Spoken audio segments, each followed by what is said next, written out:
এটার সাথে দুর্নীতির কোনো সম্পর্ক নাই। আমাদের দুজন মন্ত্রী 3টা মন্ত্রণালয় চালিয়েছে, আজ পর্যন্ত কোনো দুর্নীতি আবিষ্কার করতে পারেনি, পারবে না।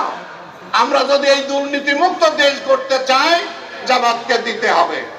3 নাম্বার হলো জামাত সৎ লোকের উৎপাদন করে, জামাত সৎ লোকেরই শাসন, সৎ লোক তৈরি করে।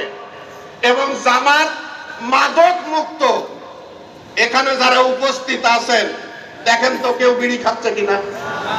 একটা বিড়ি খোললো জামাত ইসলামের এই ক্যাম্পাসে পাবেন না, জামাতেও নাই, শিবিরও নাই। সারা দুনিয়ার সমস্যা হলো মাদক সমস্যা, জামাত ইসলামী হলো মাদক মুক্ত সমাজ। শেষ করছি প্রিয় ভাই সব। এরপরে জামাতি প্রমাণ করেছে যে জামাতের নেতারা দেশপ্রেমিক, পালিয়ে যায় না। নিজামী সাহেব পালিয়ে যায়নি, গোলাম আজম সাহেব পালিয়ে যায়নি, কামরুজ্জামান সাহেব পালিয়ে যায়নি। যারা পালিয়ে যায় তারাই হলো দেশদ্রোহী, আর যারা দেশের মাটিতে জীবন দেয় তারাই হলো দেশপ্রেমিক।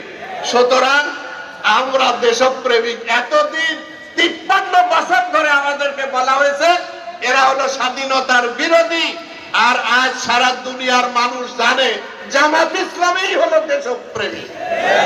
জামাতের প্রতি আস্থা রাখা যায়।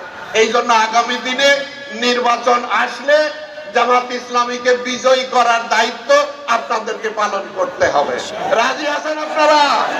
ইনশাআল্লাহ। সব দেখা শেষ, এখন জামাত ইসলামীর বাংলাদেশ ইনশাআল্লাহ। আজকের এই মজলিসে আপনাদের সকলের উপস্থিতিকে মোবারকবাদ জানিয়ে, নেতৃবৃন্দকে শুভেচ্ছা জানিয়ে কথা শেষ করছি।